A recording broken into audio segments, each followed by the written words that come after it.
Hey guys, um, part one of this talks about our research, and so I'm kind of veering away from the suggested topics on the spreadsheet that we're given just because I wanted to do something that's kind of applicable to what I do every day. And so part of my job, while I cover some inpatient floors, part of my job is also doing nutrition education to patients who come in and have a cardiac cath procedure. And so they come in and they have their procedure, and then I go do education on a heart healthy diet, and then they go home. And so something that the hospital is kind of looking at, and I know insurance companies look at a lot, is readmission rates. And so kind of the whole big picture of what I'm looking at in my research is the impact of nutrition education on readmission rates. So how likely is it that a patient is going to be readmitted for a cardiovascular event after they have been educated on a heart healthy diet? And so a couple of things or possibilities that I want to look into specifically. Um, the patient's attitude about behavior change. So why are they eating healthy or going to make changes when they get home? Because they were told that they have to, because it makes them feel better, whatever have you. So that's one thing I want to look at is what's their attitude about making changes? Because as we know, attitude has a big impact on whether you're going to follow through with it or not. And so another thing I want to look at is social support. Reason being is one thing I always like to tell my patients that I do education with is it is so much easier to maintain a diet or a lifestyle change if everybody in the home is on the same page. So I kind of want to gauge the level of social support that these patients have. I would like, ideally, for everybody to be on the same page when they go home. So that's one thing I want to look at as well. And then lastly, I want to look at socioeconomic status. Something that stuck out to me several years ago, I did an interview with Dr. Roof for a project during my undergrad, and she said something that stuck with me in my work to this day. She said, we can teach patients or clients how to eat all day long, but if they don't have the means to pay for them, and if we're not providing them options and outlets to places where they can go get healthy foods or avenues like SNAP and stuff like that that they can seek out to be able to afford those foods, we're not doing anything for them.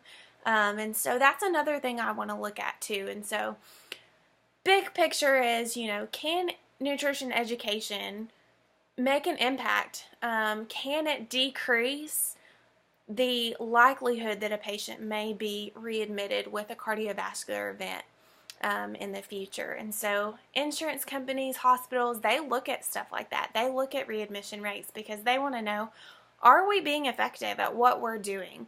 Not just as dietitians, but physicians and nurses and educators and all of that.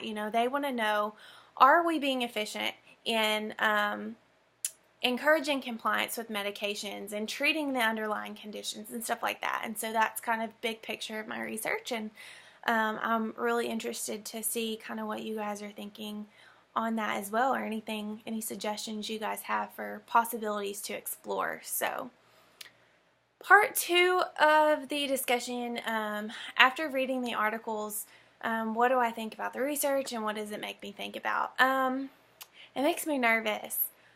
It's so easy to be deceived by research if you don't do it all the time.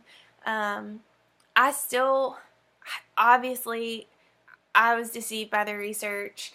I obviously saw a lot of limitations to the research when I read it, but it just scares me. It's so easy to fabricate data, and it makes me think,